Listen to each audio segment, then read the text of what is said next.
Filthy animals don't belong in first class.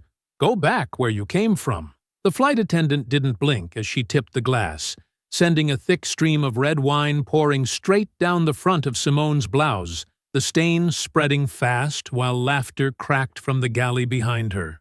"Probably can't even read the boarding pass," a crew member muttered. "They always try to sneak up here." Simone didn't flinch. Wine dripped from the fabric in slow, steady drops, but her boarding pass remained firm between her fingers. Renee stood in the aisle with her phone raised, recording every humiliating second. The attendant leaned in closer, her smile sharp and satisfied. "Know your place."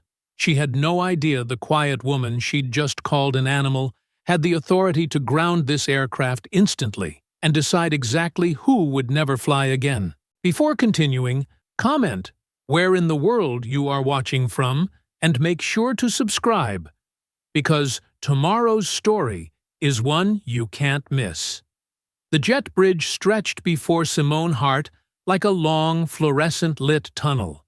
She adjusted her plain navy blazer and gripped her tablet closer, watching the scene unfold ahead. Two gate agents beamed at a group of passengers, their voices carrying down the narrow passage. "Welcome aboard! First time to Seattle? You'll love it," one agent practically sang to a blonde woman juggling shopping bags. "Let me help you with those." Simone kept her pace steady, observing. When she reached the agents, their smiles dimmed slightly. One gave a perfunctory nod while the other barely glanced up from the scanner. No offers of assistance, no cheerful banter. Just the mechanical beep of her boarding pass being processed. The contrast wasn't surprising. After 20 years in aviation technology and safety compliance, Simone had seen this dance before. She made a mental note, her thumb discreetly activating the recording app on her phone. At the aircraft door, Renee Daly stood like a nightclub bouncer in navy polyester, scanning each approaching passenger with sharp eyes.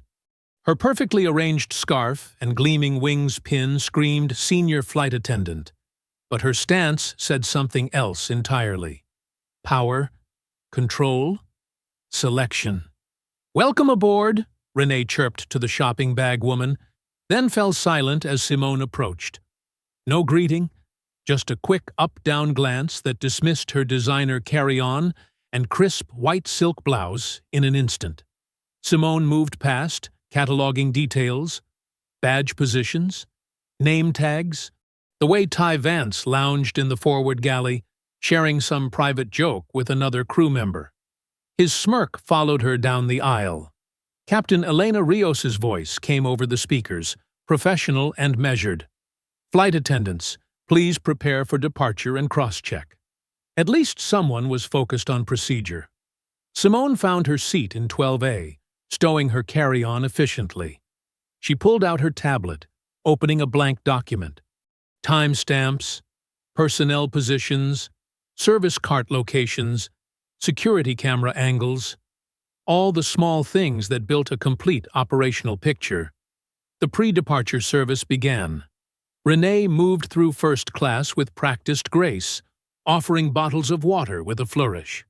"Something to drink before we take off?" But when she reached Simone's row, Renee's eyes skipped right past. No offer, no acknowledgement, just smooth motion to the next passenger. "Water, sir?" 3 rows back, an older black man caught Simone's attention. His weathered face and observant eyes spoke of decades reading rooms just like this one. Lawson Greer. Their gazes met briefly, and he gave a slight nod. He saw it too. The patterns, the subtle lines being drawn. Simone added another note to her tablet. This wasn't just about her firm's new operations software rollout anymore. The compliance issues were already obvious, wrapped in practiced smiles and selective service. She pulled up the airline's current service standards on her tablet. Pre-departure beverage service. All passengers in premium cabins to be offered water or juice. No exceptions listed. Another policy violation to document. The cabin filled quickly. Simone noticed how Renee directed certain passengers to switch seats for weight and balance, while others were left alone. How Ty's laughter from the galley grew louder whenever someone struggled with the overhead bins. Small cruelties, barely visible unless you knew where to look. Simone's phone continued recording, catching snippets of conversation. These people never know their seats. At least it's not a full flight. Watch this one. She kept her expression neutral, adding timestamps and quotations to her notes. The airline's new compliance software was supposed to flag service disparities and crew behavior patterns. Based on what she'd seen in just 15 minutes, it had plenty to work with. A shadow fell across her tablet. Simone looked up to find Renee standing there, wine bottle in hand. The timing was wrong. They hadn't even closed the door yet. Beverage service wasn't supposed to start until reaching cruise altitude. Another violation. Renee's smile was bright and sharp as broken glass. Wine, ma'am? The condescension in that ma'am could have filled an entire drinks cart. Behind her, Ty watched from the galley, phone half raised like he was waiting for something entertaining to happen. Simone didn't react to the bait. She simply kept typing, documenting each detail. Time, position, procedural violations, crew attitudes. Her sister Naomi's words from that morning echoed in her mind. Don't let them make you small. The cabin pressure seemed to shift as Renee stood there, wine bottle hovering, smile fixed in place. She clearly expected either confrontation or submission. Simone offered neither, continuing her notes with calm precision.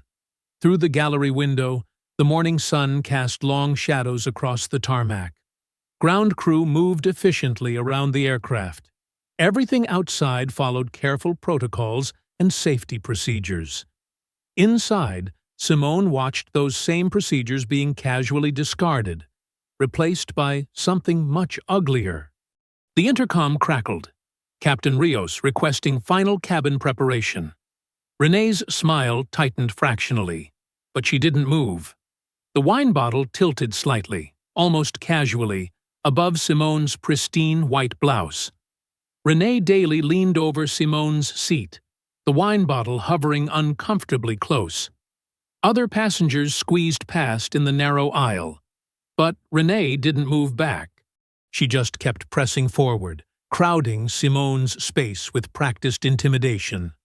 "I insist," Renee said, her voice sticky sweet. "Our first-class passengers always enjoy a pre-departure drink." Before Simone could decline, Renee's hand jerked forward. The dark red liquid arced through the air in slow motion. It splashed across Simone's white silk blouse, spreading like a blooming stain across her chest and lap. The cold liquid soaked through instantly, clinging to her skin. "Oh no!"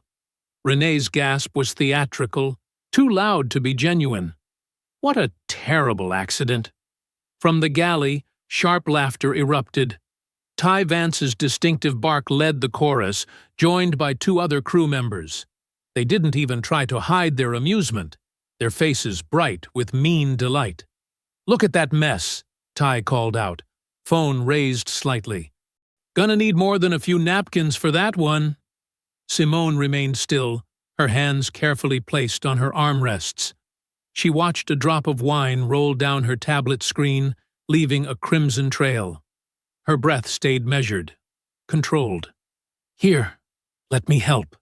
Renee grabbed a thin cocktail napkin and started dabbing roughly at Simone's blouse. The motion felt more like poking than cleaning. These things happen all the time. "No need to make a fuss." Simone moved back slightly. "Please, stop touching me." Renee's smile hardened. "I'm only trying to help. There's no need to be difficult about an accident." She emphasized the word accident, while looking back toward her laughing colleagues. "We wouldn't want to delay the flight over a little spill, would we?" A woman in the window seat across the aisle watched the scene unfold. Her eyes met Simone's for a brief moment, filled with uncomfortable recognition, before she quickly turned to stare out the window. Another passenger hurried past, carefully avoiding looking at the situation entirely. Lawson Greer leaned forward from his seat 3 rows back. His voice was quiet but clear. "Ma'am, I saw her angle that bottle deliberately. Been watching her sort passengers since boarding. This wasn't no accident."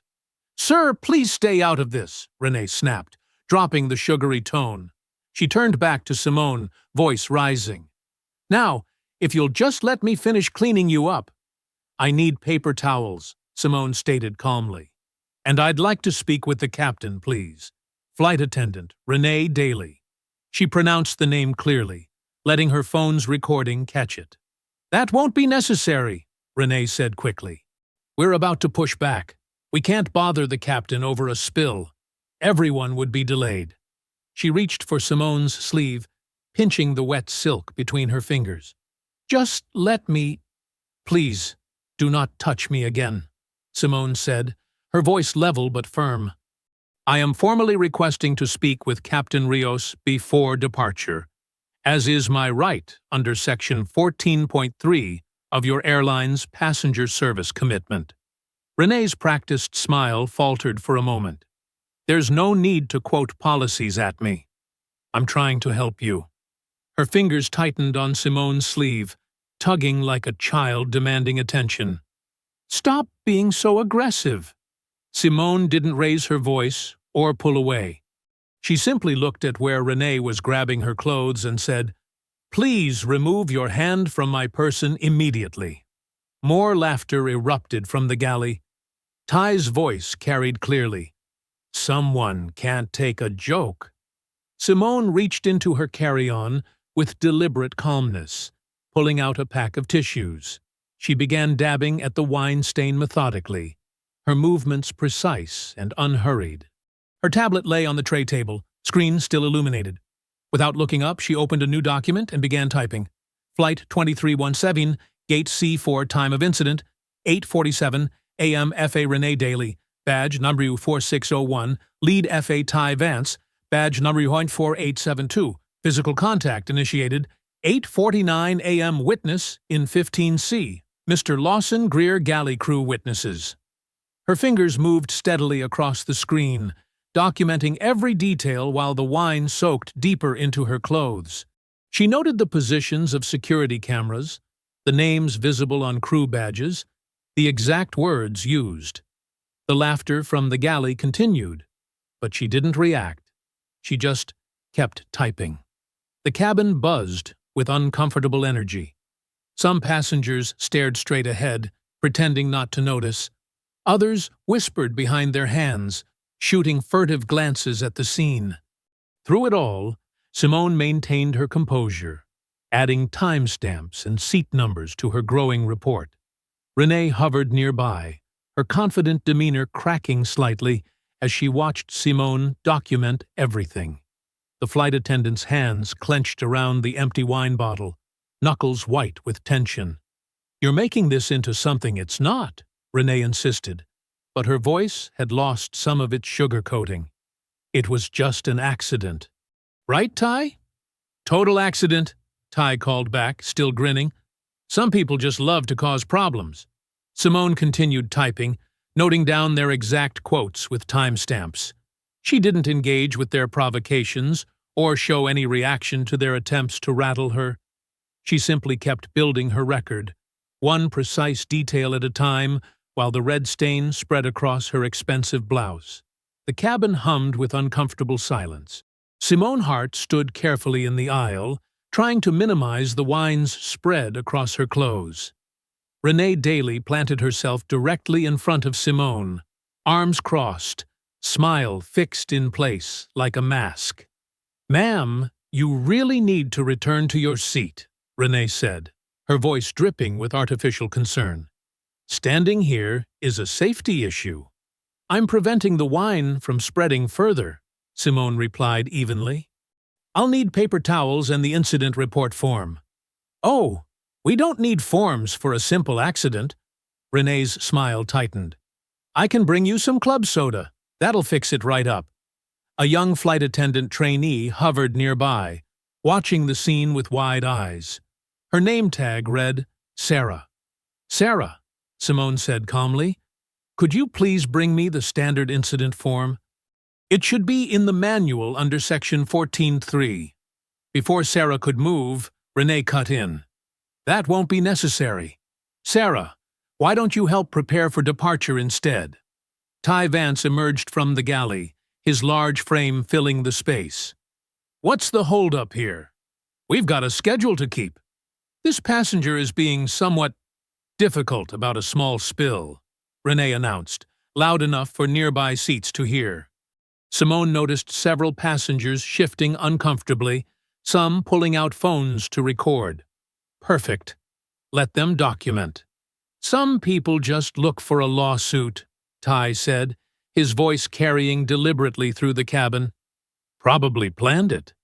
Simone kept her voice steady. "I am formally requesting escalation under Section 14.3 of your airline's harassment and contamination protocols. This requires immediate notification of the lead purser and captain." Renee's practiced smile flickered. "There's no need for that kind of language. Harassment? We're trying to help you." "Yeah," Ty added, leaning against a seat. "Nobody likes troublemakers who slow down the whole flight." Sarah, the trainee, edged closer to Simone while Renee was distracted by Ty. Her voice dropped to barely a whisper. "They have a group chat where they plan these pranks. This isn't the first time." Simone gave a slight nod, careful not to react visibly. She pulled out her phone, switched it to airplane mode, and verified her recordings were saved locally. Nothing could be remotely deleted now. "Ma'am," Renee's voice grew sharper, "you're disrupting the boarding process. Either accept our help or what?" Lawson Greer's calm voice cut through the tension. The elderly man had his own phone out, openly recording. "Careful how you finish that sentence, young lady. I've got my pen ready to write down every word." He pulled out an air sickness bag and began writing. Time, 8:52 a.m. Witness statement regarding deliberate wine spill and subsequent intimidation attempts. "Sir, you can't," Renee started. "Actually, I can," Greer replied. 30 years as a union rep taught me plenty about documentation. Would you like me to read back what I've seen so far?" Other passengers were watching now, the scene impossible to ignore. Renee's professional mask cracked further. "This is ridiculous," she snapped. "You're both being completely unreasonable over nothing." "Nothing?" Simone gestured to her soaked blouse. This nothing was deliberate contamination of a passenger with a liquid substance. Section 14.3 requires immediate reporting of such incidents. "It was an accident," Ty insisted, but his smirk had faded. The laughter from the galley suggested otherwise, Simone noted. "As did the phone you were holding up to record it, Mr. Vance." Sarah, the trainee, had retrieved an incident form despite Renee's glare. She held it out with trembling hands. "Thank you, Sarah," Simone said kindly, accepting the form. She turned to Renee. "Now, as a passenger experiencing harassment, I have the right to speak with your lead purser immediately. Would you like to call them? Or shall I use the call button?" "You're making a huge mistake," Renee hissed, dropping all pretense of courtesy. "The mistake," Simone replied, "was assuming I would stay quiet." She pulled out her tablet and opened an encrypted messaging app. Her fingers moved swiftly across the screen, composing a brief message with precise technical language. Greer continued writing his statement, speaking each word aloud. Flight attendant Renee Daly refused multiple requests for incident documentation. Crew member Ty Vance made threatening implications. Simone finished her message and reached for her phone. She dialed a number from memory, holding the phone to her ear, while maintaining direct eye contact with Renee. "This is Dr. Simone Hart," she said into the phone, her voice carrying the quiet authority she'd held back until now. "I'm on Flight 23117 at Gate C4. I need to initiate an immediate Type 3 compliance hold under Protocol 89C. She paused, listening briefly. Yes, I have documentation. No, this cannot wait until after departure. I understand the implications completely. The cabin fell silent enough to hear a pin drop. Even Ty's aggressive posture faltered as he watched Simone's calm demeanor. The authorization code is Delta 749 Echo, Simone continued, her words precise and measured. You'll find my clearance level sufficient for this action. The intercom crackled overhead, making several passengers jump. Captain Elena Rios's measured voice filled the cabin. Ground operations, this is Flight 2317, holding position at Gate C4. Canceling pushback clearance. Stand by for further instructions. The sudden announcement shattered the crew's composure. Renee's practiced smile flickered, her eyes darting between Simone and her phone. Ty Vance stepped back into the galley, his earlier swagger evaporating as he whispered urgently to another flight attendant. Simone remained standing, dabbing at her wine-soaked blouse with paper towels. She hadn't raised her voice once, hadn't caused a scene. Yet somehow, the entire aircraft felt frozen in amber, waiting. Renee approached again, her heels clicking deliberately on the cabin floor. Her voice dripped honey, but her eyes were sharp. I feel like we got off on the wrong foot here. Maybe we could start over? She leaned in closer, invading Simone's space. Who are you, really? Simone met her gaze steadily, but didn't answer. Instead, she continued documenting the incident on her tablet, each tap of her stylus deliberate and precise. A distinctive ping echoed from the crew's handheld devices. Renee's phone buzzed in her pocket. She pulled it out, and her perfectly maintained facade cracked as she read the screen. The color drained from her face. "What is it?" Ty called from the galley, his voice carrying an edge of worry. It's a compliance hold," Renee whispered, then louder. "A system-wide compliance hold. But that's impossible. That would need executive level." "Check your operational alerts," Simone said quietly, not looking up from her tablet. Section 89C, Paragraph 4. Immediate suspension of departure clearance pending investigation of reported passenger harassment during boarding procedures. Ty emerged from the galley again, his earlier confidence replaced by visible anxiety. He pulled Renee aside, speaking in harsh whispers. "This is bad. This is really bad. That's not a normal customer service flag. That's coming from the safety system itself." "It's nothing," Renee insisted, but her voice wavered. She turned to nearby passengers, attempting to regain control of the narrative. "Please don't worry. Some people are just more sensitive to these situations. We'll have this sorted out quickly." Several passengers shifted uncomfortably, avoiding eye contact. The atmosphere in the cabin had changed. The earlier laughter from the crew now felt hollow, even cruel in retrospect. Lawson Greer stood up slowly, his tall frame commanding attention despite his age. Without a word, he positioned himself between Simone and the crew, creating a physical barrier that forced them to maintain their distance. His presence was calm, but unmistakably protective, born from decades of standing between workers and intimidation. "Ma'am," he addressed Renee, "I believe you should step back now.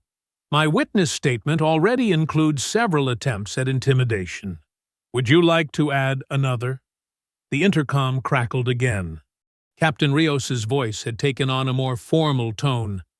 "Ground operations, requesting immediate return to gate for operational verification. Please have a gate agent and operations supervisor meet us at the jet bridge." "This is ridiculous," Renee said, but her words lacked conviction now. "It was just a spill. Just an accident." "Was it?" Greer asked mildly, holding up his detailed notes. "Because I counted 3 separate times you positioned that wine bottle at an unusual angle during approach. Would you like me to read back the exact timestamps?" Sarah, the trainee flight attendant, had pressed herself against the far wall, watching the scene unfold with wide eyes. She clutched her manual to her chest like a shield. The massive aircraft began to move, but instead of pushing back from the gate, it rolled forward. The jet bridge's shadow fell across the windows again as ground crew guided the plane back to its starting position. The mechanical whir of the bridge extending toward the aircraft door seemed to echo the crew's declining control of the situation. Ty paced the galley, repeatedly checking his phone. This can't be happening. They can't just... The whole system is locked. Everything's flagged. Because it should be, Simone said, her voice carrying clearly despite its quietness. Harassment isn't a customer service issue. It's a safety issue. The jet bridge connected with a solid thunk that made Renee flinch. Through the windows, passengers could see multiple airline personnel rushing down the bridge, their reflective vests bright in the morning sun. You're making a massive mistake, Renee tried one last time, but the earlier music of cruelty had left her voice. Now she just sounded afraid. No, Simone replied, finally looking up from her tablet. The mistake was thinking laughter at someone else's humiliation would have no consequences. The aircraft door opened with a hydraulic hiss, and the cheerful morning light that had witnessed the crew's earlier amusement now illuminated their growing realization that something had gone terribly wrong. Their jokes, their staged accident, their confident assumption of impunity, all of it was about to face something they hadn't counted on: accountability. The aircraft door swung open with practiced efficiency. 3 airline security officers in dark uniforms entered first, followed by a gate supervisor in a crisp blazer and an operations manager whose name tag read Matthews. Behind them, a small crowd of ground staff gathered at the jet bridge entrance, their reflective vests creating a wall of fluorescent yellow. Passengers shifted in their seats, many pulling out phones despite the no photography policy. The cabin hummed with whispered speculation and the subtle clicks of camera apps opening. Simone Hart stood in the aisle, her white silk blouse still darkened with spreading wine stains. She hadn't bothered to cover the damage with her blazer.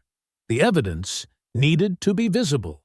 "I'm filing a formal harassment incident," she announced, her voice carrying clearly without being raised.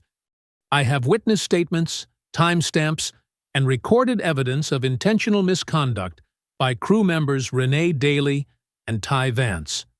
The operations manager stepped forward, already forming what looked like a practiced response, until he actually saw Simone's face. His professional mask slipped, revealing naked shock.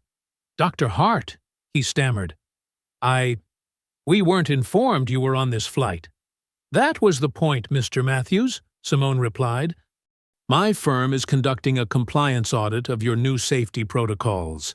Instead, I witnessed deliberate passenger harassment and documented multiple policy violations." A ripple of murmurs spread through the cabin as passengers began connecting dots. Several people were openly Googling now, phones illuminating faces with blue light. Captain Elena Rios appeared from the cockpit, her posture rigid with protocol awareness. "Operations, I need to confirm. Is this compliance lock legitimate?" "Yes," Matthews said quickly. "Dr. Hart's firm holds majority stake in our operational software and safety certification. Any harassment report from her automatically triggers system-wide verification." He turned to Simone. "We can discuss this privately." "No," Simone cut him off smoothly. "This happens here, on record." She faced the crew. "Ms. Daly, Mr. Vance, please identify yourselves for the incident report." Renee stepped forward, tears suddenly brimming in her eyes.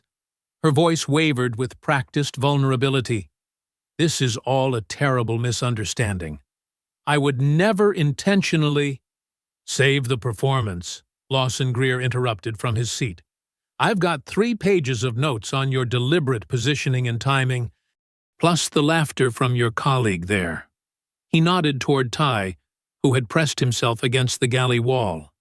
It was just a joke, Ty protested weakly. We were just having fun. Nobody got hurt. Fun?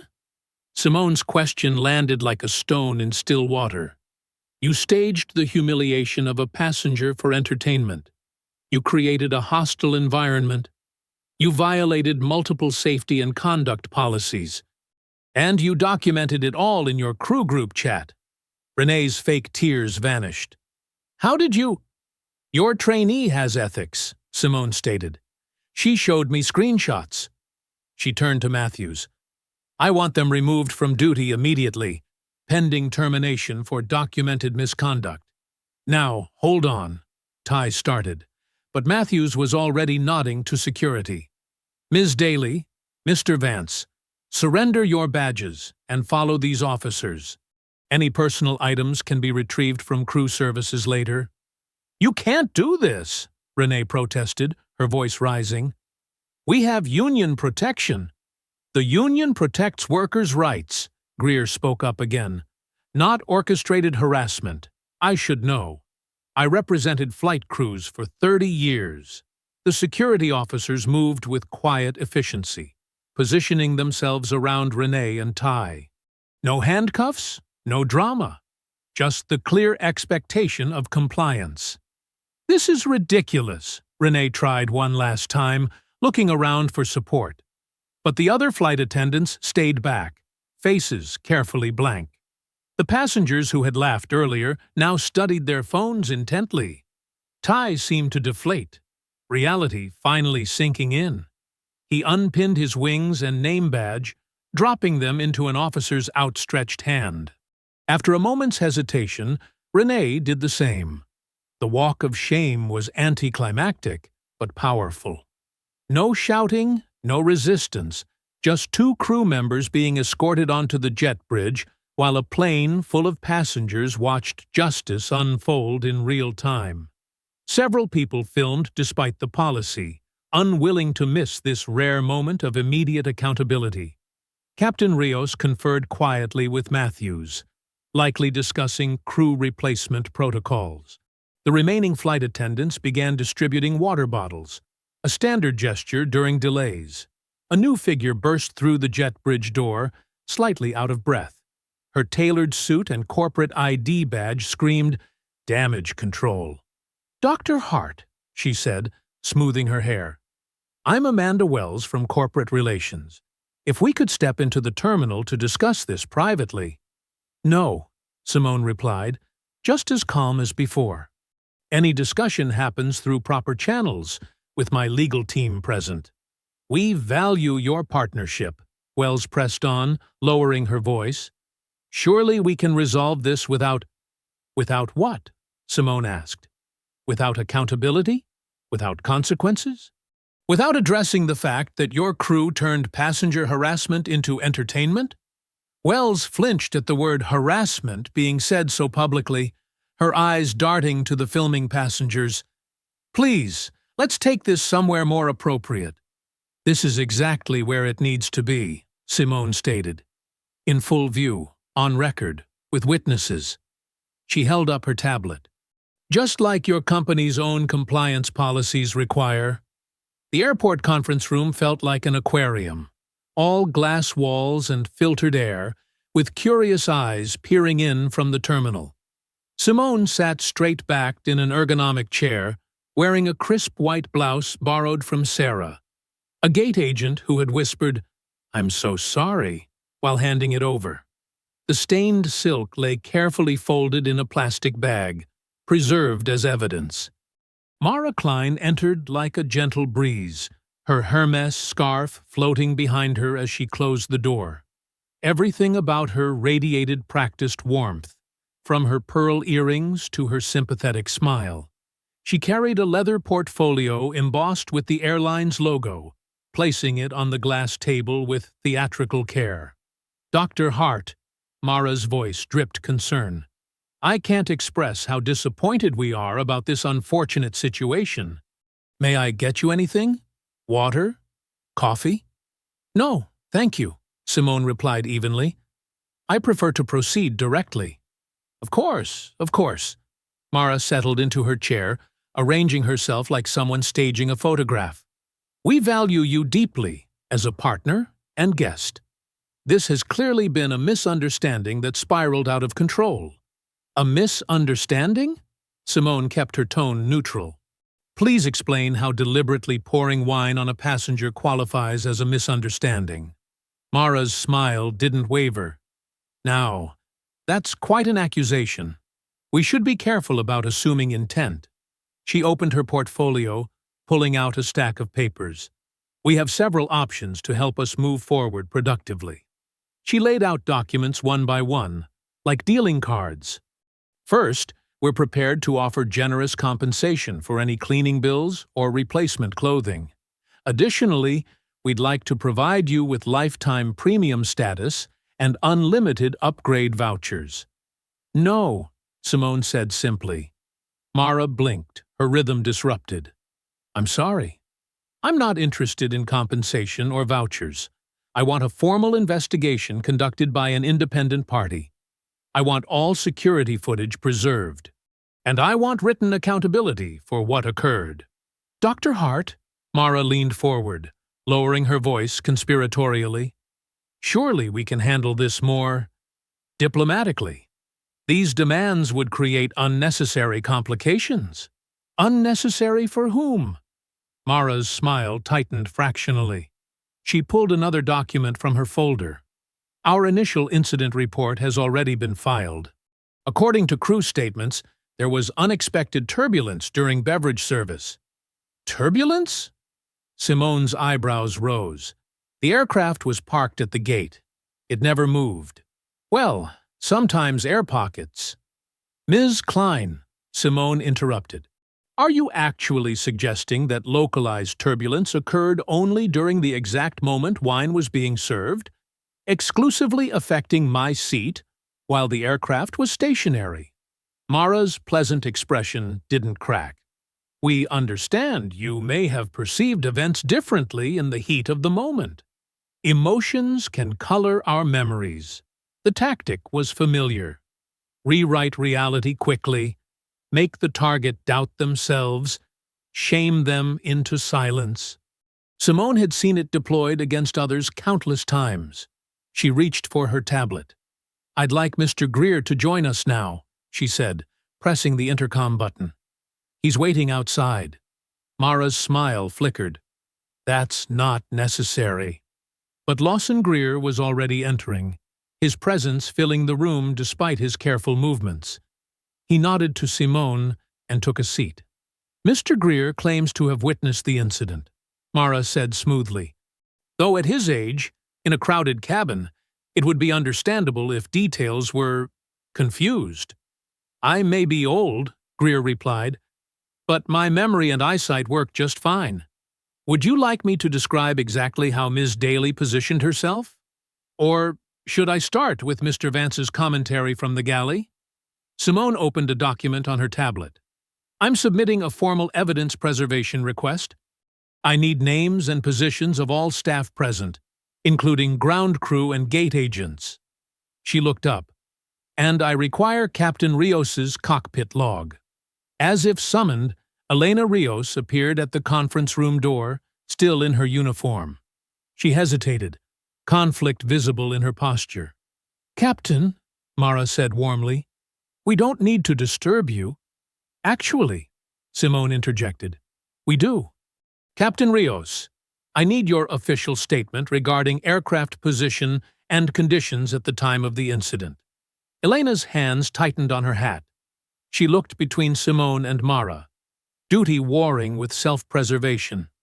"The aircraft," she began slowly, "was parked at Gate C4. Engines were off. We had not begun pushback procedures." She straightened her shoulders.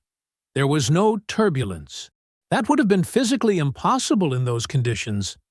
Mara's smile turned razor-sharp. "Captain, why don't we discuss this privately?" "Everything stays on record," Simone stated firmly. "No private discussions." Mara's pleasant mask slipped for just a moment, revealing something harder underneath. She leaned closer to Simone, voice dropping to a silky whisper. Dr. Hart, I hope you understand. We can make this very hard for you. Simone's phone buzzed against the glass table, the screen lighting up with an unexpected notification. She glanced down, keeping her expression carefully neutral. The hotel room's silence pressed against Simone's temples as she spread her evidence across the desk. Greer's careful handwriting on airline stationery, her tablet displaying the incident log, and her phone with its damning audio recordings. The burgundy stain on her silk blouse had dried to a dull brown, the fabric stiff and ruined, a physical reminder of calculated cruelty. She picked up her phone and called Naomi. Her sister answered on the first ring. "I saw the news alert," Naomi said. "You okay?" "I'm fine." Simone rubbed her forehead. "Just tired of the same old playbook." Let me guess. They offered you hush money dressed up as compensation?" "Lifetime premium status," Simone said dryly. "Like upgraded seats would make me forget being humiliated." "Classic move." Naomi's voice carried decades of weary recognition. "Remember when they tried to give Daddy store credit after that security guard followed him around?" "For 3 hours," Simone finished, then claimed he misunderstood their customer service. "Same pattern. Different decade." Naomi sighed. "They always protect the institution first. Make the target feel crazy for speaking up." Simone's tablet chimed with an incoming email. "My legal team's ready. I'm triggering the audit clause in our contract." "Good. Hit them where it hurts." The paperwork. Simone opened her laptop to draft the formal notice when her phone buzzed with an anonymous message. Her breath caught as she opened the attachment. Screenshots from a crew group chat filled her screen, the timestamps showing messages sent just before boarding began. Renee had written, asking who was ready for some content, and Ty replied that it was finally going to be fun on this route.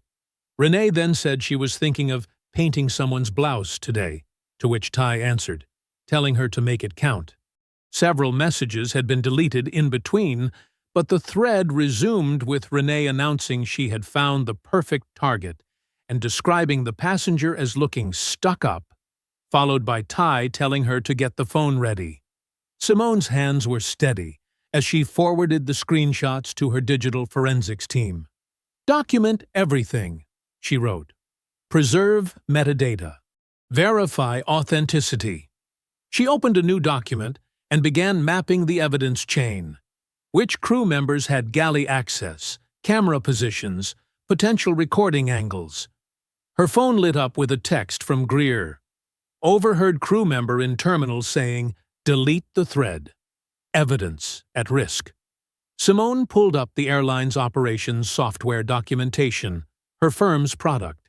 She knew every line of code, every compliance trigger, every audit hook. She began drafting the formal notice that would freeze their entire system for review. The hotel room's air conditioning hummed as she typed, "Precise and methodical.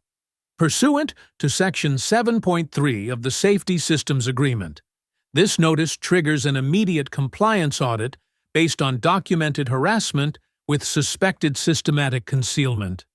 She listed the violations clinically, identifying intentional passenger endangerment, discriminatory conduct, evidence tampering, false incident reporting, creation of a hostile environment, and breach of established safety protocols, each charge aligned with specific clauses that carried enforceable consequences. Each item corresponded to specific clauses that could halt operations. The airline had signed these terms, never expecting their majority stakeholder to be on the receiving end of their crew's content. Her phone buzzed again, her forensics team confirming the screenshot's authenticity but noting signs of deleted messages. They'd need server access to recover the full thread. Simone remembered Renee's smirk as the wine spilled, Ty's performance of concern masking laughter. She thought of other passengers who might have faced similar pranks, people who didn't have access to legal teams, audit clauses, or the leverage to demand accountability. Then she reviewed her documentation one final time, confirming that everything was in order. Greer's signed witness statement, the preserved audio recordings, her meticulously time-stamped incident log, the crew chat screenshots complete with verified metadata, Captain Rios's written confirmation of the aircraft's position, the formal requests for terminal camera footage, and the clearly cited policy violations that tied each act of misconduct to enforceable consequences. The audit trigger would set off a chain reaction. Systems frozen, records locked, complete access required. One button to shake their entire operation. Her tablet chimed with another message. The airline's PR team announcing an internal culture review that would undoubtedly find no wrongdoing. More theater, more institutional protection. Simone's fingers hovered over her keyboard. In the window's reflection, she could see the stained blouse draped over a chair, evidence of their casual cruelty, their assumption of impunity, their belief that power meant never facing consequences. She thought of her brother, lost to another institution's unavoidable accident that was entirely avoidable. Thought of all the times she'd been told to accept apologies that weren't really apologies, compensation that wasn't really justice. The room's silence felt like a witness now as she reviewed the audit trigger one last time. Every word was precise, every citation accurate. One click would start an avalanche they couldn't stop. Her phone lit up with texts from crew members who had seen the news coverage, suddenly eager to clarify what they'd seen. Too late. The truth was in their own messages, their own laughter, their own casual documentation of planned humiliation. The audit notice waited on her screen, cursor blinking at the end of, "This compliance review is hereby initiated, effective immediately upon receipt." Away from the terminal's main bustle, near a dimly lit service corridor, Simone found Captain Elena Rios pacing in her crisp uniform. The captain's shoulders tensed when she saw Simone approach, her hands clasped tightly behind her back. "Ms. Hart," Rios said, her voice lower than the overhead announcements about the delayed flight. "I appreciate you meeting somewhere private." Simone nodded, noting the dark circles under the captain's eyes. "Thank you for agreeing to talk. I should have intervened sooner." Rios glanced over her shoulder, checking for corporate observers. "When I heard the laughter from the galley," she shook her head. "But there's so much pressure to keep the schedule. One delay can cascade through the entire system." "I understand operational pressures," Simone said, "but what happened wasn't an accident." Rios's jaw tightened. "No, it wasn't." She lowered her voice further. "HR already called me. They want me to sign their version of events. Turbulence, they said. Even though we were still at the gate. I'm not asking you to be a hero, Captain," Simone said carefully. "I just need facts. What time did we return to gate? What's in your cockpit log? Did you hear any crew members mention filming?" Relief flickered across Rios's face. "I can provide that. Times, positions, radio logs, just the procedural facts. That's all I need. A neutral, accurate statement." "They'll still find ways to retaliate," Rios said.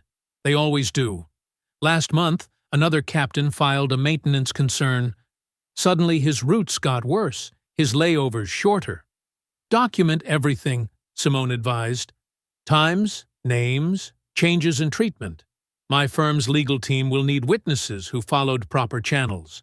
Rios nodded slowly. "I'll submit my statement today." "By the book?" She straightened her uniform. "And Ms. Hart, I'm sorry about your blouse. What they did, it was cruel." Simone's phone buzzed as Rios walked away. A notification showed a video going viral. Shaky footage of her standing in the aisle, edited to remove the wine spill and Renee's behavior. The caption read, "Entitled CEO gets workers fired over accident." Comments poured in, each one more pointed than the last. Why couldn't she just accept an apology? Some people love playing victim. Typical rich executive throwing power around. Those poor flight attendants lost their jobs. The coded language was familiar, subtle enough to seem reasonable, sharp enough to wound. Simone scrolled through dozens of similar responses, each one dismissing her experience while painting her as the aggressor. Her email pinged with a message from Mara Klein's office. Confidentiality request. In light of ongoing social media activity, we strongly advise against public statements regarding today's incident. The airline is committed to resolving this matter privately. Simone's lips curved slightly. Of course they wanted privacy now. Their narrative was unraveling. She opened her laptop and drafted a response. As a safety and compliance professional with decades of aviation experience, I am requesting transparency, not retribution. Multiple witnesses observed deliberate harassment, which has been documented according to airline procedures. I remain committed to proper investigative channels and fact-based resolution. Calm, professional, and a clear signal that she had evidence. While Twitter raged, Simone sent a formal notice of legal hold to the airline's legal department, requiring that all video footage, communications, crew messages, and incident reports related to Flight 2317 be preserved immediately, with clear warning that any destruction or alteration of relevant materials would result in severe penalties. In the notice, she specified that the preservation order applied to gate security camera recordings, cabin surveillance footage, crew text messages and group chats, radio communications, internal incident reports, passenger complaints, training records, and documentation of prior related incidents. Her phone kept buzzing with notifications as the viral clip spread. Morning shows were picking up the story, framing it as a debate about cancel culture and proportional response. Comments sections filled with people who just asked questions about her motives. Another email arrived, this time from her company's board, expressing concerns about public perception and stakeholder relationships. They wanted her to release a conciliatory statement, smooth things over, protect their contracts. Simone thought of Renee's practiced performance, Ty's calculated laughter, Mara's velvet threats. She thought of other passengers who'd faced similar treatment without her resources and position. The terminal windows had darkened to evening. Delayed passengers from her flight crowded the gate area, some shooting irritated glances her way. A few typed on their phones, probably adding to the online chorus of criticism. She could see her reflection in the laptop screen, composed, upright, unmoved by the digital storm. Let them spin their narratives. She had timestamps, witnesses, and legal holds. She had Captain Rios's forthcoming statement and Greer's detailed account. She had the crew's own messages revealing their intent. Simone closed her laptop with a decisive click. The sound was small but final, like a judge's gavel falling. The social media circus could rage on. She would build her case with evidence, not noise. The terminal's fluorescent lights hummed overhead as she gathered her materials. Her stained blouse was now sealed in a legal evidence bag, tagged and dated. Every document was backed up, every witness statement secured. They thought she would crack under pressure, back down to protect her image. They had mistaken her silence for weakness, her calm for surrender. The hotel lobby gleamed with polished marble and false warmth. Simone Hart and Lawson Greer walked past tired business travelers toward a figure sitting alone near a decorative fountain. Patrice Yarrow looked exactly like what she was, a retired investigator who'd seen too much. Her gray hair was pulled back severely, and a battered notebook sat on her lap like a weapon. "Mr. Greer speaks highly of you," Patrice said as they sat, her voice carrying decades of cigarettes and late-night reports.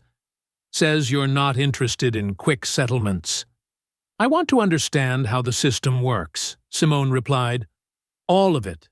Patrice's weathered hands opened the notebook.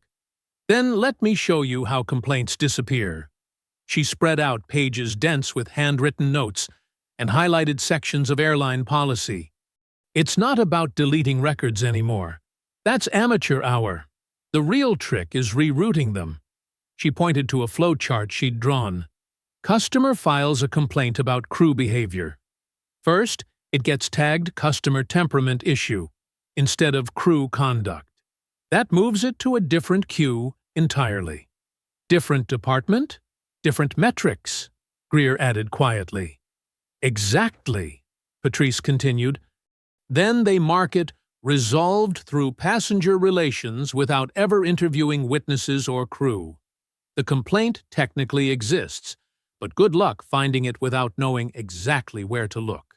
Simone studied the diagram, her stomach tightening. This is exactly what our software was supposed to prevent.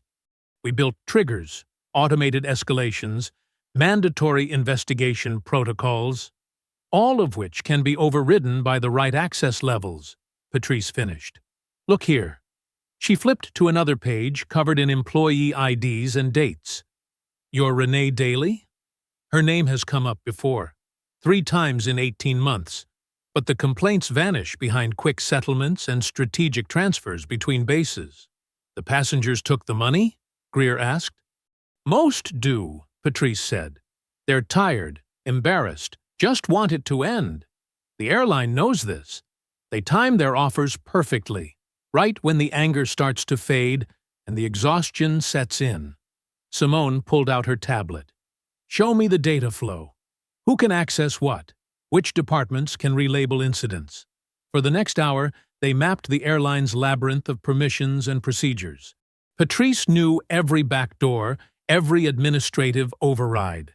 She explained how crew scheduling could hide repeat offenders by constantly moving them between routes and teams. It's designed to look random, Patrice said, but it creates perfect deniability. How could there be a pattern? They barely work together. Simone's fingers moved across her tablet, taking detailed notes. And the documentation? Minimal, Patrice replied. They learned that lesson years ago. Everything's verbal, informal.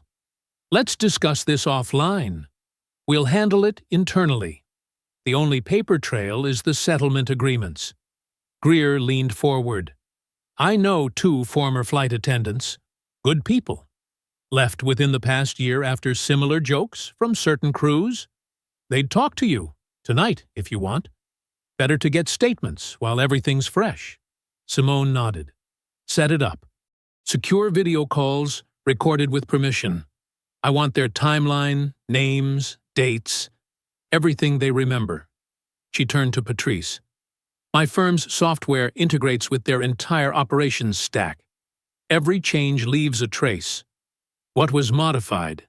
When? By whom? I need to pull those audit logs.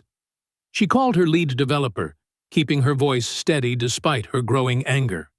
Marcus, I need you to access all integration points between our compliance system and the airline's incident reporting pipeline. Focus on classification changes, queue reassignments, anything touching complaint categorization. Go back 18 months. Patrice watched her with approval. You're building a case the right way. Slow, solid, documented. The evidence was always there, Simone said. They just counted on no one looking hard enough or having the authority to demand answers. There's one more thing. Patrice reached into her bag and withdrew a folded paper. Internal codes. The unofficial ones they use to bury certain types of complaints.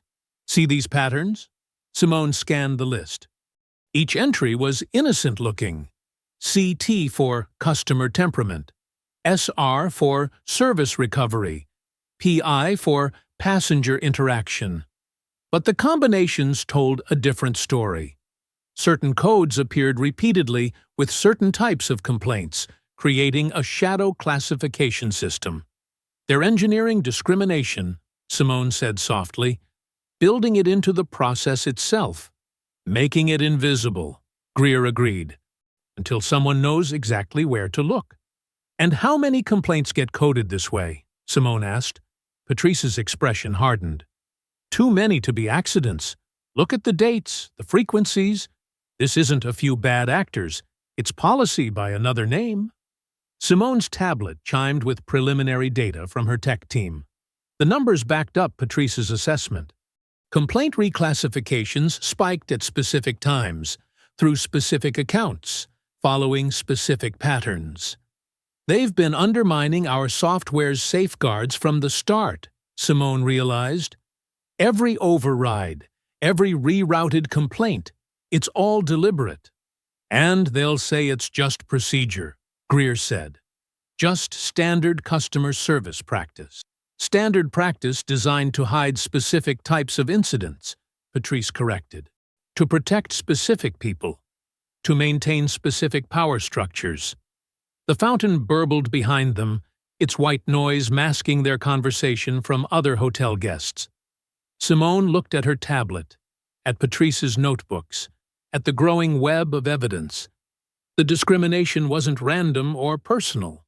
It was systematic, calculated, built into the very tools meant to prevent it. The conference room's neutral beige walls and generic artwork screamed corporate mediation. Simone Hart stood beside her attorney, Rachel Torres, while sunlight spilled through vertical blinds. The door opened with practiced smoothness as Mara Klein entered, followed by James Whitmore, the airline's executive vice president of operations.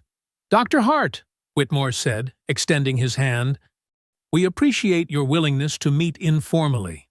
Simone shook his hand firmly but briefly. She'd seen his type before, executives who confused courtesy with concession. "My concerns require formal resolution, Mr. Whitmore." Of course. He gestured to the conference table. "Shall we?" They settled into ergonomic chairs, legal pads aligned like battle lines. Mara's smile remained professionally fixed, but her eyes kept darting to Simone's tablet. "We've prepared a statement," Whitmore began, sliding copies across the table. "One that acknowledges our shortcomings while outlining concrete steps forward." Simone read carefully. The language was precise. The airline recognizes incidents of bias, commits to enhanced training, values diversity and inclusion. Her attorney made small notes in the margins. "It's a start," Simone said finally. "But acknowledgement without enforcement is theater." "We're prepared to implement significant reforms," Mara interjected smoothly.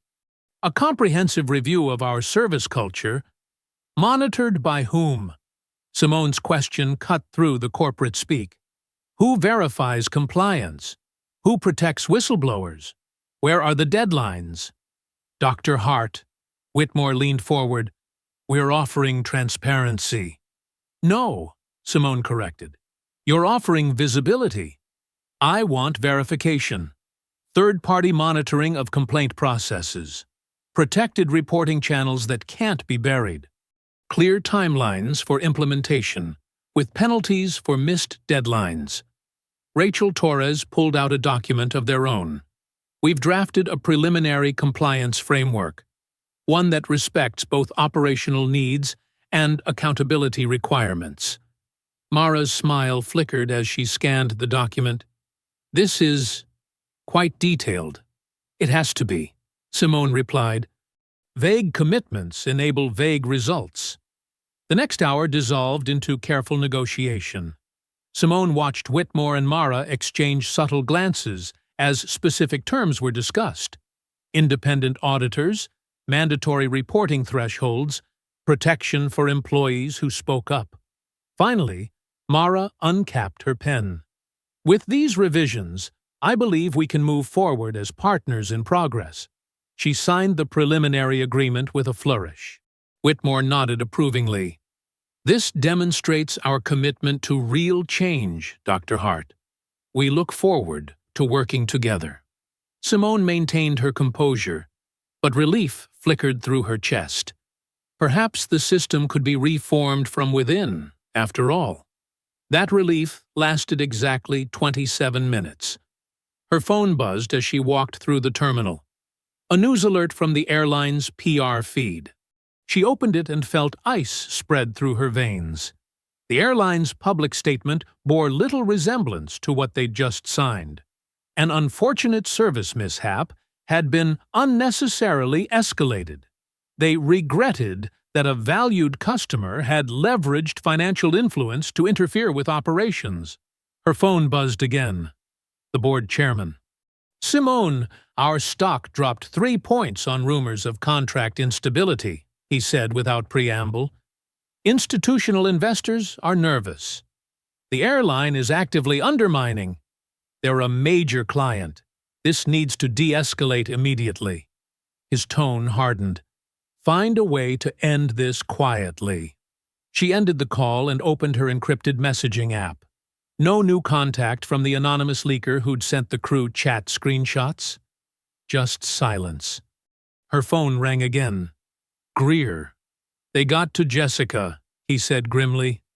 Jessica Martinez had been one of the former flight attendants who'd agreed to testify about past incidents. "Someone called her last night, said her new airline might have concerns about hiring troublemakers." Simone's jaw tightened. "Did she record the call?" "No, but she's spooked. Says she can't risk her career." Back in her hotel room, Simone opened her firm's audit dashboard. She'd set up alerts to track any changes to complaint records or classification codes. Red flags filled the screen. Access logs were being systematically scrubbed. Complaint categories reorganized. Document retention policies suddenly updated.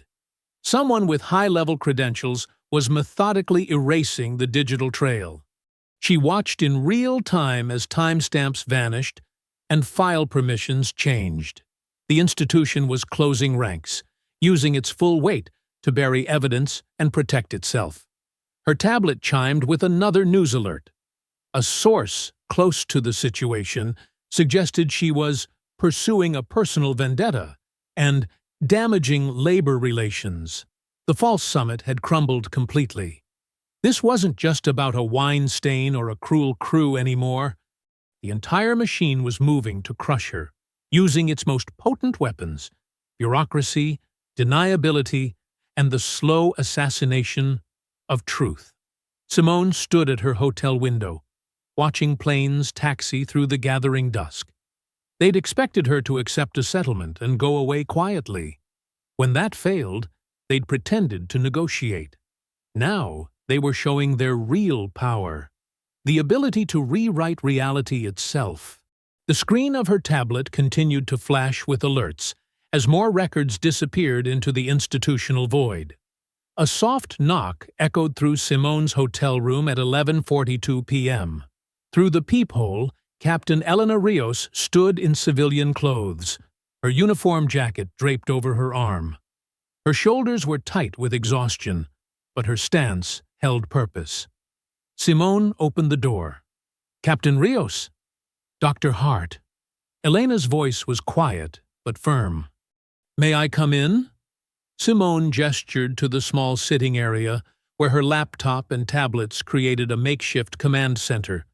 Papers and legal documents covered the coffee table, each one carefully arranged in chronological order. Elena sat on the edge of an armchair, clutching a leather portfolio.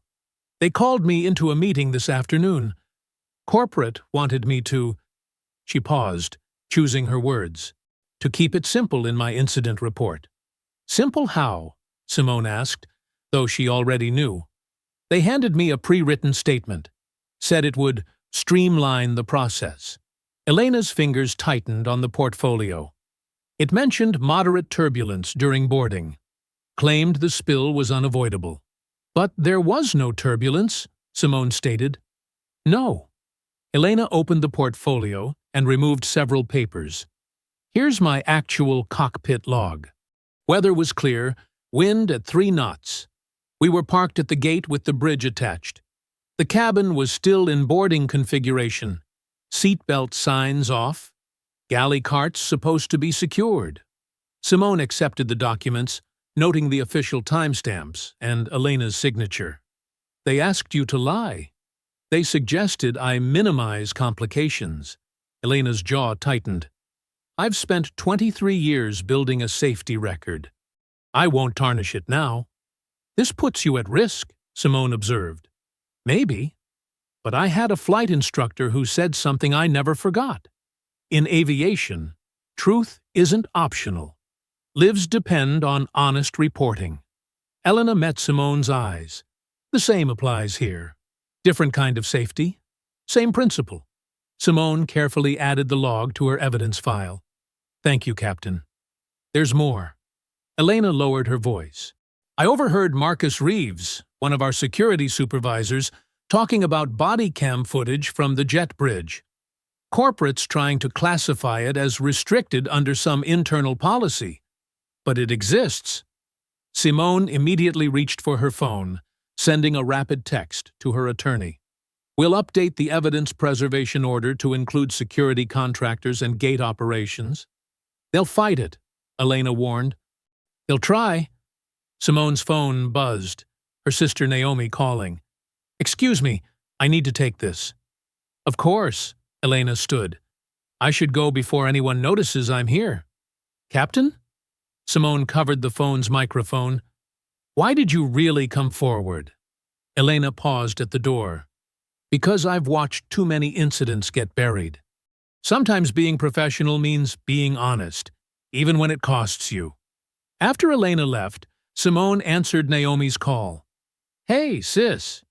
You're still up, aren't you? Naomi's voice carried warmth and worry. Tell me you've eaten something today. I had. Simone glanced at a forgotten sandwich on the desk. Recently. Simone. It was amazing how much meaning Naomi could pack into 2 syllables. You're fighting a system, not running a sprint. You need fuel. They're destroying evidence, Naomi. Every hour counts. I know, but you don't have to match their panic. You've never needed drama to win. You just need to be thorough. Naomi's tone softened. You don't have to be loud to be unstoppable. Simone felt her shoulders relax slightly. When did you get so wise? Oh, around the time you were building your first spreadsheet to track neighborhood ice cream truck patterns? Naomi chuckled. You've always fought smart, not angry. Don't stop now. After hanging up, Simone sent a message to Rachel Torres, her attorney. Within minutes, they were on a secure video call with the legal team. The captain's log is gold, Rachel said. And if body cam footage exists, they can't accidentally lose it now that we know about it. I'm drafting an expanded evidence hold. Good. Simone checked her tablet. What about the regulator notification? Ready to file. The certification requirements are clear. Any pattern of falsified safety reports triggers automatic review. Rachel's smile was sharp. They can't bury this without risking their operating authority. Another message popped up. Lawson Greer. Got 2 more flight attendants willing to sign statements. Meeting them at 7 a.m. Simone checked the time. 12:37 a.m. Evidence decay happened fast in cases like this. Corporate would be working through the night to sanitize records and pressure witnesses, but she had something they didn't. A network of people choosing truth over convenience. She opened her secure document system and began drafting the final notice. Not a threat, not an ultimatum, just clear, irrefutable facts. Independent audit to commence at 0600 hours. Full access required to all systems and records. Non-compliance will trigger immediate certification review. All findings to be submitted to regulatory authorities. She added Captain Rios's log as an attachment. Then the sworn statements they already had. The timestamp would show corporate exactly how much evidence she'd gathered while they were busy rewriting history. Simone's finger hovered over the send button. The next few hours would determine whether the airline faced its failures or doubled down on deception. Either way, dawn would bring consequences. The notice went out at 12:52 a.m. No emotional language, no warnings. Just the machinery of accountability beginning to turn. The first hints of sunrise painted the airport's eastern windows as Simone Hart strode through the quiet terminal. Beside her, Patrice Yarrow's heels clicked against the polished floor, while Rachel Torres, Simone's attorney, carried a leather briefcase filled with legal documents. Their reflections ghosted across darkened shop windows, three women moving with quiet purpose before the morning rush. "Third floor," Patrice murmured, gesturing to a discreet elevator marked "Authorized Personnel Only." Airport security maintains a separate facility from airline operations. Less chance of interference. The security suite occupied a corner of the building with clear sightlines across the tarmac. A receptionist buzzed them through heavy doors into an area filled with monitors and filing cabinets. The morning shift supervisor, a man named Dennis Walsh, met them with a practiced smile that didn't reach his eyes. "Dr. Hart," he gestured to a conference room.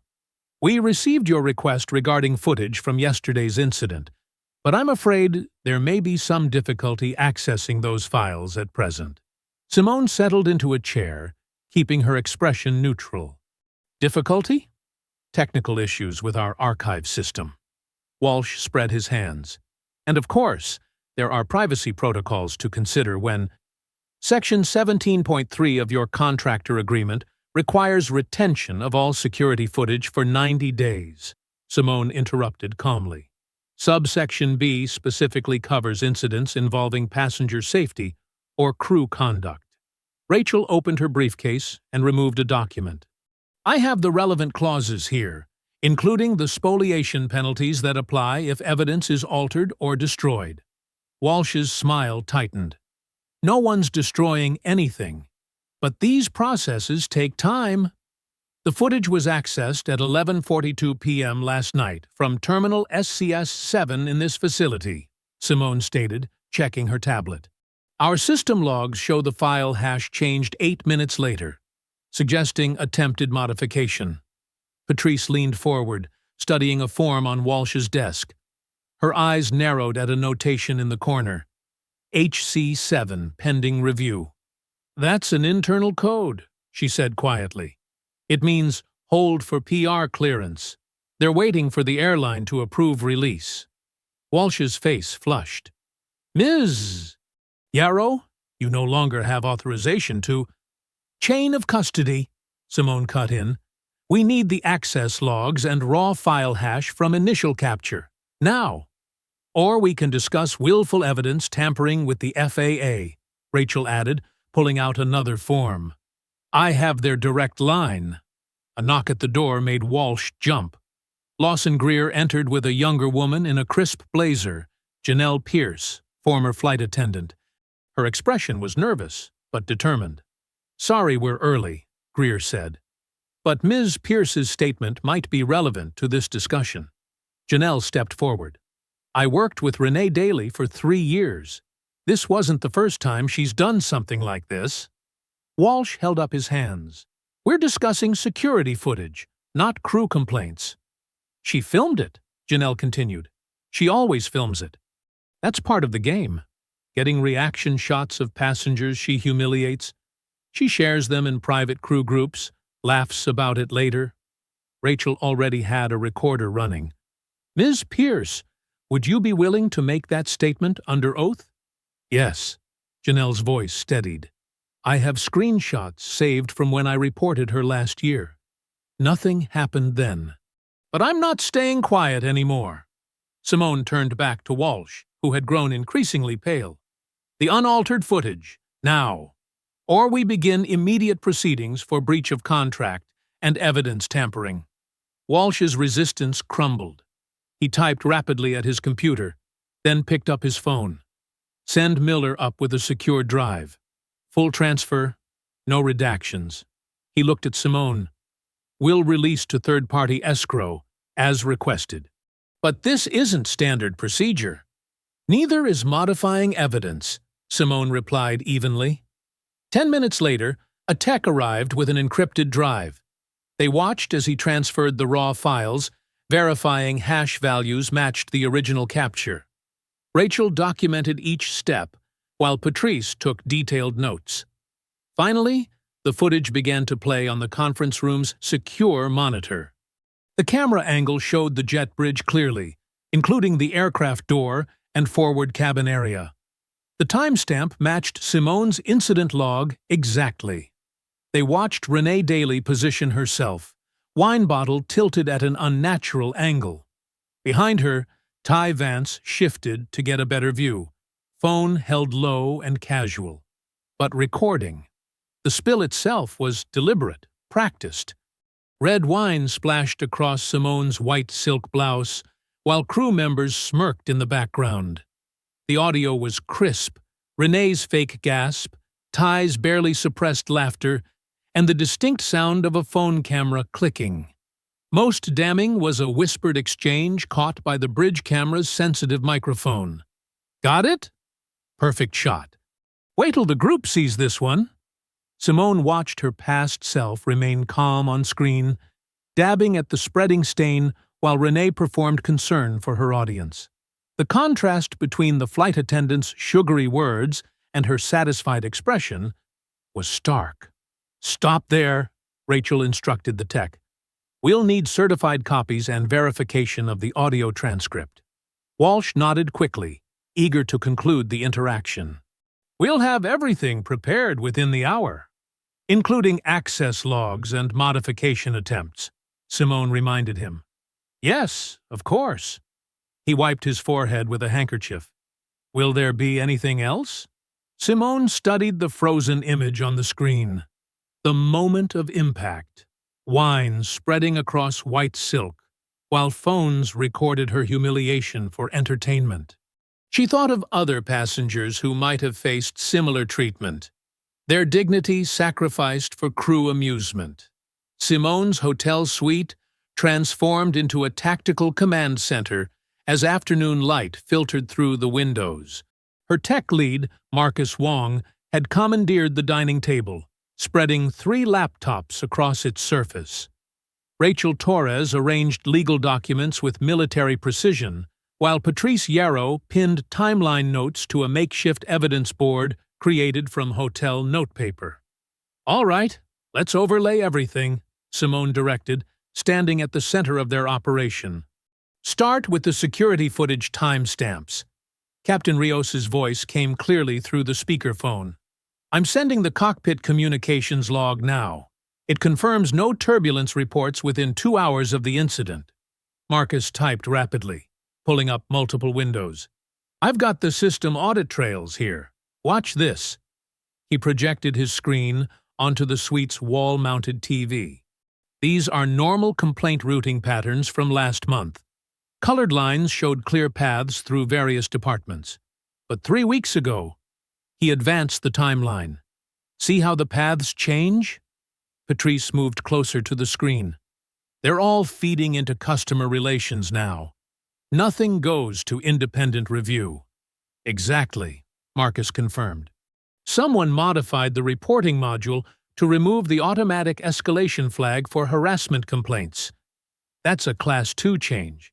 It required executive sign-off." Rachel made a note. "We can subpoena those approval records." "Won't need to," Marcus replied. "The system maintains its own verification chain. Here," he pulled up a new window. "Digital signatures, timestamps, and approver IDs.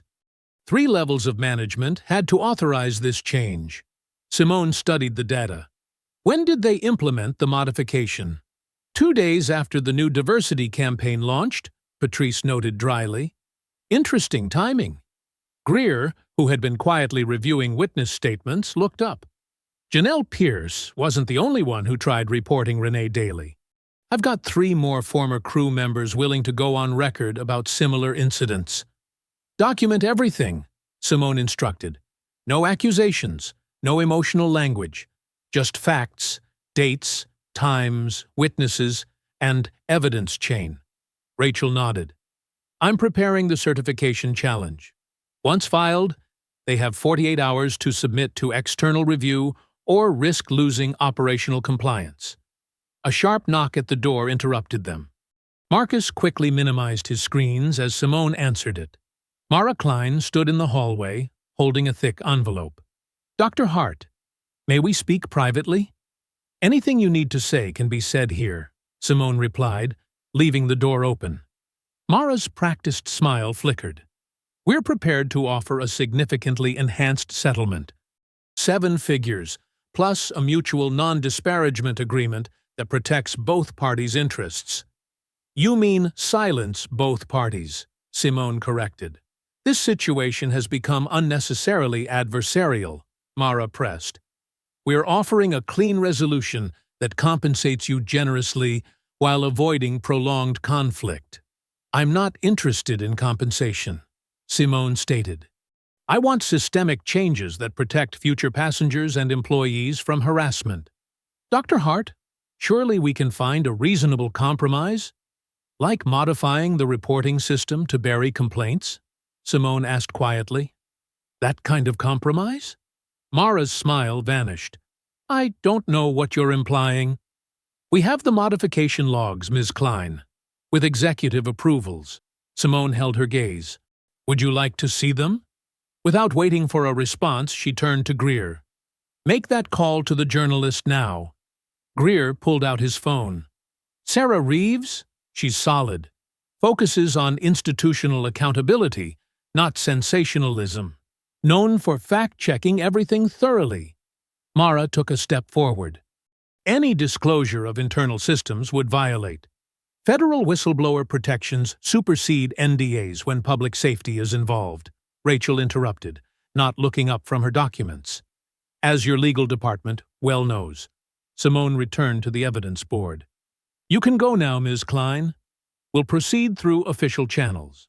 After Mara left, Marcus resumed displaying the data streams. "Everything's verified and backed up to secure servers. They can't bury this electronically." "Captain Rios," Simone called toward the speaker. "Are you still there?" "Yes. And I've got 2 other captains willing to confirm they received similar instructions about streamlining incident reports." Patrice finished arranging the timeline. "The pattern's clear now. They launched the public diversity campaign while simultaneously creating technical barriers to actual accountability." Simone nodded. "Rachel, is the regulatory filing ready?" "Just needs your signature. This triggers an automatic compliance review. They can't decline without risking their operational certifications." Greer ended his phone call. "Sarah Reeves can meet in an hour. She'll bring her fact-checker." "Good." Simone reviewed the evidence board one final time. Every item was documented, verified, and preserved with clear chain of custody. No emotional accusations, no personal attacks, just methodical exposure of institutional failure. She turned to Marcus. "Show me the notification portal." He pulled up a secure browser window. The cursor blinked next to the Submit button that would initiate the regulatory review. This was the point of no return, the moment a private humiliation would become an unavoidable institutional reckoning. Simone thought of other passengers who might face similar treatment, of employees pressured into silence, of carefully crafted corporate campaigns that masked systemic discrimination. Her hand moved to the mouse. She pressed Send. The press room hummed with tension as journalists settled into their seats. Camera shutters clicked rapidly, capturing the stark contrast between Simone Hart's composed presence at the podium and the airline executive's brittle smiles behind her. Rachel Torres, Simone's attorney, arranged documents with practiced efficiency, while reporters leaned forward, tablets ready. "Thank you for coming," Simone began, her voice steady and clear. "I'm here to present verified evidence regarding an incident that occurred on Flight 23117 and the subsequent institutional response." She gestured to the large screen behind her as Marcus began the presentation. First, the gate configuration data. The display showed a technical diagram with timestamps. At 2:47 p.m., the aircraft was fully docked, stairs secured, with no recorded movement or turbulence. Rachel distributed packets to the press pool. You'll find the complete timeline in your materials with chain of custody verification for all documents. The uncut security footage played next. The camera's high angle captured everything. Renee Daly's deliberate positioning, the calculated tilt of the wine bottle, Ty Vance's anticipatory smirk, and a third crew member holding a phone low, already recording. The audio was crisp, their laughter unmistakable. The cockpit log, Simone continued, confirms standard gate operations with no mechanical or weather-related disturbances. She paused as the relevant entries appeared on screen. Captain Elena Rios has provided a sworn statement regarding operational conditions. A murmur rippled through the room as the evidence mounted. Witness statements scrolled past, each one methodically corroborating the timeline. But it was the system audit data that caused the airline executives to shift uncomfortably in their seats. 3 weeks ago, Simone explained, pointing to highlighted entries, the airline's complaint reporting module was modified. This change effectively buried harassment reports by rerouting them away from independent review. Mara Klein started to stand, but the airline's lead counsel gripped her arm, keeping her seated. The damage was already done. The data trails were irrefutable. "I have something to add," a clear voice called from the back of the room. A young man in a pressed shirt stood up, hands steady despite the attention suddenly focused on him. "My name is Devin Sato. I'm a senior IT analyst for the airline, and I was the one who sent the initial screenshots." Mara finally broke free of her counsel's restraining hand. "This is a violation of confidentiality." "Actually," Rachel interrupted smoothly, "Mr. Sato's disclosure is protected under whistleblower statutes, as he's reporting demonstrable safety and civil rights violations." She held up a file. "We have his signed affidavit and supporting documentation already filed with appropriate authorities." Devin walked to the front of the room, his tablet displaying authenticated screenshots from the crew's private chat. "The incident was planned in advance," he stated, bringing up time-stamped messages. "They called it content creation and discussed previous, similar activities. The messages appeared on the main screen. Renee's words were damning. Look for someone who looks important but won't fight back. Better reaction shots that way." Ty's response, "Like last month with that old lady?" "Classic!" Simone maintained her composure as gasps and mutters filled the room. "Captain Rios has provided a statement, which will now be read in full." Rachel stepped forward with the document. Her clear recitation of Rios's precise, procedure-focused testimony left no room for emotional interpretation. The captain's words were clinical, focusing on safety protocols, crew behavior standards, and the documented absence of any operational issues that could have caused the incident. Phones began lighting up across the room as social media shifted. The viral narrative of the angry executive crumbled as evidence mounted. Comments sections that had been filled with mockery now overflowed with apologetic passengers who'd witnessed similar incidents but stayed silent. A side door opened, and the airline's board chairman stepped in, face grave. He whispered briefly to their counsel before approaching the podium. "In light of this evidence, the airline is announcing immediate administrative action. Ms. Klein will be placed on leave pending review. We are initiating an emergency cultural assessment under independent oversight." Mara's practiced composure finally cracked. "This is a coordinated attack on—" "Ms. Klein," the chairman cut in, "please exit through the side door. Your badge access has been suspended." Movement at the back of the room drew attention. Security personnel were escorting Renee Daly and Ty Vance toward a side exit. Renee's earlier smugness had vanished, replaced by tight-lipped anger. Ty tried to smile at the cameras, but it came out as a grimace. Simone watched silently as they were led out. No laughter now, no jokes, no playing to an audience. Just the heavy weight of consequences they couldn't charm their way around. The evidence packets contain additional documentation, Rachel announced to the press pool, including historical complaint data and verification procedures for all materials presented. We'll now take questions, focusing on factual and procedural matters. Hands shot up across the room as reporters processed the scale of what they'd witnessed. But Simone remained focused on one small detail: a gate agent in the back of the room dabbing her eyes, finally seeing justice for incidents she'd been too afraid to report. Simone Hart's heels clicked steadily against the terminal floor as she approached Gate C4. The same illuminated signs glowed overhead, but everything felt different now. She paused at the spot where it had all begun, remembering the wine seeping into her silk blouse, the cruel laughter, the moment she chose to fight back with precision instead of rage. A cleaning crew worked efficiently nearby, their movements respectful as they recognized her. One woman straightened and gave a small nod.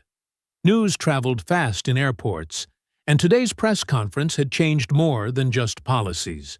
Naomi appeared at her side, squeezing her hand. "You did it, sis. Not with noise, but with truth." "We did it," Simone corrected, thinking of everyone who'd stepped forward. "Change needs witnesses." Rachel Torres approached with a leather portfolio, her expression satisfied. "The airline's board just signed off on everything. Full compliance, no exceptions."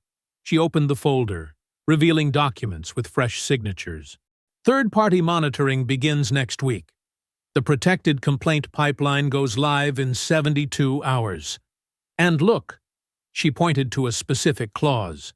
Employment status now explicitly tied to conduct accountability. No more hiding behind transfers or quiet settlements. "The restitution fund?" Simone asked. $5 million initial deposit, Rachel confirmed. "Independent oversight, transparent criteria. Past victims can file claims retroactively." They watched as airline staff posted updated conduct policies at the gate counter. The language was clear, specific, and backed by real consequences. No more vague promises or toothless pledges. A text notification lit up Simone's phone. Mara Klein's termination was official. The HR executive's falsified reports had sealed her fate. Lying about turbulence that never happened, trying to bury evidence of systematic harassment. An operations vice president had also submitted his resignation after regulators questioned his role in modifying the complaint system. "Renee Daly and Ty Vance?" Simone asked. "Terminated with cause," Rachel replied. "The staged prank is now a documented misconduct case. They're barred from rehire across affiliated carriers. Their union declined to contest it after seeing the evidence." Devon Sato emerged from an office nearby, looking tired but relieved. His whistleblower protection agreement was in place, guaranteeing his position and preventing retaliation. He'd already begun training other IT staff on the new transparent reporting protocols. "Thank you," Simone told him quietly. "Speaking up matters." "You showed us how," Devon replied. "Stand firm, stay focused, use the system to fix the system." Lawson Greer appeared, walking steadily with his cane, dignity radiating from his bearing. The airline had formally thanked him for serving as a witness, acknowledging that his experience as a former union representative had lent crucial credibility to the investigation. "Captain Rios called," he reported. "She's on temporary assignment during the transition, but there's strong public support for her reinstatement. Pilots' Union is backing her for following proper safety protocols." Simone nodded, remembering Elena's quiet courage in submitting an honest report when pressure mounted to stay silent. She chose right over easy. That matters. A notification from Simone's firm appeared on her tablet. Their certification contract had been expanded, making their audit platform the new industry standard for transparent reporting. Airlines across the country were already inquiring about implementing similar systems. "Your brother would be proud," Naomi said softly. "This is why he always said you were the quiet steel in the family." Simone touched the tablet where her company's logo glowed. After losing him to a preventable transit accident, she'd built her firm to enforce accountability through technology. Today proved the power of systems over spectacle. A young gate agent approached hesitantly, holding a garment bag. Simone recognized her immediately, the one who'd lent her a clean blouse after the incident. "Ms. Hart?" The agent's voice was steady now, her spine straighter. "I wanted to return this after cleaning and thank you. You made them see us. Really see us." "What's your name?" Simone asked. "Maria Torres. I've worked this gate for 3 years. Keep watching, Maria. Keep reporting. The system works now because people like you refuse to look away." Other airport staff gathered quietly nearby, their presence a testament to rippling change. A flight attendant trainee who'd witnessed Renee's cruelty now stood confident in her right to speak up. A baggage handler who'd endured similar pranks held documentation for the restitution fund. Sunlight streamed through the terminal's high windows, catching the wings of a plane taxiing past. Simone thought about all the passengers who would board that aircraft and others, protected now by more than just promises. Her victory wasn't measured in viral moments or trending hashtags. It lived in strengthened policies, protected whistleblowers, mandatory accountability, and transparent systems that gave teeth to truth. She hadn't needed to shout to shake the foundations. She'd used evidence, procedure, and unwavering focus to transform a moment of humiliation into lasting institutional change. "Ready?" Naomi asked, gesturing toward the exit where their car waited. Simone took a final look at Gate C4, remembering Renee's smirk, the wine stain, the laughter that had backfired. Justice didn't always announce itself with fanfare. Sometimes it arrived in documentation, signatures, and systems that worked exactly as designed. If you enjoyed the story, leave a like to support my channel and subscribe so that you do not miss out on the next one. On the screen, I have picked 2 special stories just for you. Have a wonderful day.